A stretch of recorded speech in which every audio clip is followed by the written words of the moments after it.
ಕೋಲಾರ ಪಶುವೈದ್ಯ ಇಲಾಖೆಯಲ್ಲಿ ಅವ್ಯವಹಾರದ ಆರೋಪ ಕೇಳಿಬಂದಿದೆ. ಕರ್ನಾಟಕ ರಿಪಬ್ಲಿಕನ್ ಸಂಘಟನೆಯ ರಾಜ್ಯ ಪ್ರಧಾನ ಕಾರ್ಯದರ್ಶಿ ಚಿಕ್ಕನಾರಾಯಣ ಪಶುವೈದ್ಯ ಇಲಾಖೆಯಲ್ಲಿ ಅವ್ಯವಹಾರ ನಡೆಯುತ್ತಿದೆ ಅಂತ ಆರೋಪ ಮಾಡಿದ್ದಾರೆ. ಈ ಕುರಿತು ಎಬಿ ನ್ಯೂಸ್ನೊಂದಿಗೆ ಮಾತನಾಡಿದ ಅವರು, ಇಲಾಖೆಯಲ್ಲಿ ಬಹುಕೋಟಿ ಹಗರಣ ನಡೆದಿದೆ.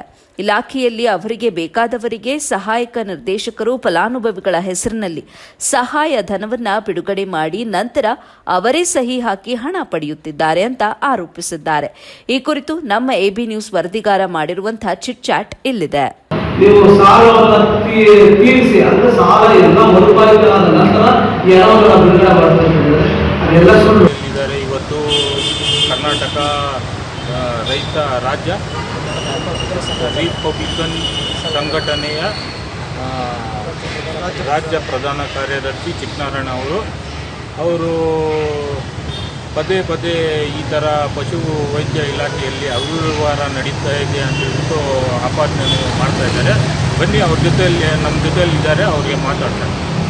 ಸರ್, ಈ ಪಶು ವೈದ್ಯ ಇಲಾಖೆಯಲ್ಲಿ ಪದೇ ಪದೇ ನೀವು ಆರೋಪ ಮಾಡ್ತಾ ಇದ್ದೀರಾ, ಏನು ಅವ್ಯವಹಾರ ನಡೀತಾ ಇದೆ ಅಂತ ಹೇಳ್ಬಿಟ್ಟು ಇವತ್ತು ಸ್ವಲ್ಪ ವಿವರಿಸಿ ನಮ್ಮ ಚಾನಲ್ ಮುಖಾಂತರ. ನಾನು ಕರ್ನಾಟಕ ರಿಪಬ್ಲಿಕನ್ ಸಂಘಟನೆ ವತಿಯಿಂದ ನಮ್ಮ ರಾಜ್ಯ ನಾಯಕರಾದಂಥ ಬೆಳತೂರು ವೆಂಕಟೇಶ್ ಅವರ ಸುಮಾರು ನಮ್ಮ ಹೋರಾಟಗಳು ಮಾಡಿದ್ದಾರೆ. ಈ ಹೋರಾಟಕ್ಕೆ ಏನು ಹೋರಾಟದ ಹಿನ್ನೆಲೆ ಕೋಲಾರ ಜಿಲ್ಲೆಯಲ್ಲಿ ಕೋಲಾರ ಜಿಲ್ಲಾದ್ಯಂತ ಪಶುವೈದ್ಯ ಇಲಾಖೆಗಳಲ್ಲಿ ಬಹುಕೋಟಿ ರೂಪಾಯಿಗಳ ಹಗರಣ, SCP, TSP ಯೋಜನೆಗಳಿರತಕ್ಕಂಥ ಅನುದಾನಗಳು ಸಂಬಂಧಪಟ್ಟಂತಹ ತಾಲೂಕುವಾರು ಶಾಸಕರುಗಳು ನೀಡಿದಂಥ ಆಯ್ಕೆ ಸಮಿತಿ ಪಟ್ಟಿಯನ್ನು ಉಲ್ಲಂಘಿಸಿ ಆಯಾ ತಾಲೂಕಿನ ಸಹಾಯಕ ನಿರ್ದೇಶಕರುಗಳು ಅವರಿಗೆ ಯಾರಿಗೆ ಬೇಕ ಮನೆ ಇಚ್ಛೆಯಂತೆ ಅವ್ರು ಏನು ಇಷ್ಟು ಜನ ಸೇರಿ ಕೋಟಿ ರೂಪಾಯಿಗಳ ಹಗರಣಗಳು ಮಾಡಿದ್ದಾರೆ.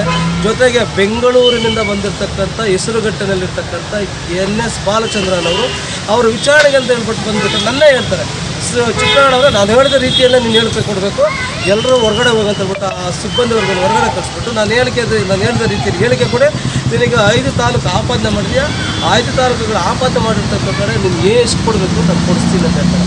ಆಗ ನಾನು ಹೇಳಿದೆ, ಸರ್ ನೀನು ಹಣಗಿನ ನಾನು ಯಾವುದನ್ನು ಹಣಕ್ಕೆ ನಾನು ಡಿಮ್ಯಾಂಡ್ ಮಾಡಿಲ್ಲ, ಅಧಿಕಾರಿಗಳು ಮಾಡ್ತಿದ್ದ ಹಗರಣಗಳಿಗೆ ಬೇಕಂತ ಡಿಮ್ಯಾಂಡ್ ಮಾಡಿದ್ದೀನಿ.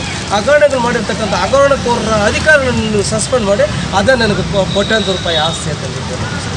NS ಬಾಲಚಂದ್ರ, ಹೆಸರುಘಟ್ಟ. ಇದಕ್ಕೆ ನಮ್ಮ ಕೋಲಾರ ಜಿಲ್ಲಾಧಿಕಾರಿಗಳು ಏನು ಆಕ್ಷನ್ ತಗೊಂಡಿದ್ದಾರೆ? ಕೋಲಾರ ಜಿಲ್ಲಾಧಿಕಾರಿಗಳು ಇಸ್ ವೆರಿ ಜೆಂಟ್ಲ್ಮ್ಯಾನ್, ಅಲ್ಲಿ ಇಲ್ಲ ಅಂತ ಹೇಳಿದ್ರೆ, ಬಟ್ ಮಾತಿಗೆ ಮಾತ್ರ ಜೆಂಟ್ಲ್ಮ್ಯಾನ್. ಇದುವರೆಗೂ ಯಾಕಂದರೆ ಕೆಲಸ ಮಾಡಿಸ್ಕೊಳ್ಳೋಕ್ಕಿದ್ದಾರೆ. ಈಗ ಆತ ಒಬ್ಬ ಅಫಿಷಿಯಲ್ ಅಂದರೆ ಸರ್ಕಾರಿ ನೌಕರರ ರೀತಿಯಲ್ಲಿ ಇವತ್ತು ಕೆಲಸ ಮಾಡ್ತಾರೆ, ರಾಜಾರೋಷ ಕೆಲಸ ಮಾಡಿದ್ದಾರೆ. ಆದರೆ ಡಿಸ್ಮಿಸ್ ಮಾಡಿರ್ತಕ್ಕಂಥ ಆದೇಶ ಎಲ್ಲೋಯ್ತು? ಆ ಆದೇಶನ ಸಂಬಂಧಪಟ್ಟಂಥ ಅಧಿಕಾರಿ ವೀಣಾರವರು ಯಾವ ಆಧಾರದ ಮೇಲೆ, ಯಾವ ಕಾಯ್ದೆದ ಆಧಾರದ ಮೇಲೆ ಅವ್ರನ್ನ ತಗೊಂಡಿದ್ದಾರೆ ಅನ್ನೋದನ್ನು ಈಗ ನಮ್ಮ ಪ್ರಶ್ನೆ ಇದೆ. ಅದು ಲೋಕಾಯುಕ್ತ ತನಿಖೆಗೆ ಹೋಗ್ತಾರೆ. ರೀಸೆಂಟಾಗಿ ಎಲ್ಲ ಕುಂತ್ಕೊಂಡು ಕೆಲಸ ಮಾಡ್ತಿದ್ದಾರೆ. ವಿಜಯನ್ ಅಂತ ಅವ್ರ ಸೇವೆಯಿಂದಲೇ ವಜಾ ಮಾಡಿದ್ದಾರೆ. ಆ ವಜಾ ಆಗಿರ್ತಕ್ಕಂಥವ್ರನ್ನ ಸೇವೆ ಮತ್ತೆ ಈಗ ನಿಮ್ಮಲ್ಲಿ ಆಧಾರ ಇದೆ, ಅದೇ ಇದೆ ಸರ್. ಆಧಾರ ನಿಮ್ಗೆ ಕೊಡ್ತೀನಿ, ಚಾನಲ್ಗೆ ಕೊಡ್ತೀನಿ, ಫೋಟೋಸ್ ಇದೆ, ವಿಡಿಯೋದಿದೆ, ಎಲ್ಲ ಕೊಡ್ತೀನಿ, ಎಲ್ಲರೂ ಡಾಕ್ಯುಮೆಂಟ್ಸ್ ಕೊಡ್ತೀನಿ. ಜೊತೆಗೆ ಸ್ನೇಹಾರವರ ಆಸ್ತಿ ಮತ್ತು ಸ್ಥಿರ ಮತ್ತು ಚರ ಆಸ್ತಿ ತನಿಖೆ ಆಗಬೇಕು. ಅವರ ಆಮೇಲೆ ಜೊತೆಗೆ ವೀಣಾ, ಸ್ನೇಹ, ಪದ್ಮ, ಲಕ್ಷ್ಮಿ ಇವರೆಲ್ಲರದೂ ಸಹ ತನಿಖೆ ಆಗಬೇಕು. ಜೊತೆಗೆ ಮುನಿಚಂದ್ರ ಅನ್ನೋರು ಲಕ್ಷಾಂತರ ರೂಪಾಯಿಗಳು ಎಲ್ರಿಗೂ ಕೆಲಸ ಕೊಡ್ತೀನಿ ಅಂತ ಹೇಳ್ಬಿಟ್ಟು ಎಲ್ಲರ ಬಳಿ ದುಡ್ಡು ತಗೊಂಡು ಅವರು ಬ್ಯಾಂಕ್ ಖಾತೆ ತನಿಖೆ ಮಾಡಿ ಅಂತ ಹಾಕಿದ್ದೀನಿ.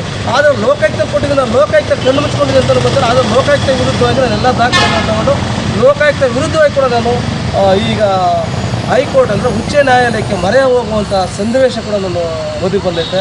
ಯಾಕಂತಂದರೆ ಇನ್ನೂ ಕೆಲವು ದಿವಸ ಕಾದು ನೋಡೋಣ, ಲೋಕಾಯುಕ್ತ ಅಧಿಕಾರಿಗಳು ಯಾವ ಮಟ್ಟಕ್ಕಿದ್ದಾರೆ, ಅವರು ಯಾವ ರೀತಿ ಕೇಸನ್ನು ದಾಖಲು ಮಾಡಿದ್ದಾರೆ ಅಂತದನ್ನು ನಾನು ಕಾದು ನೋಡ್ತಾ ಇದ್ದೀನಿ.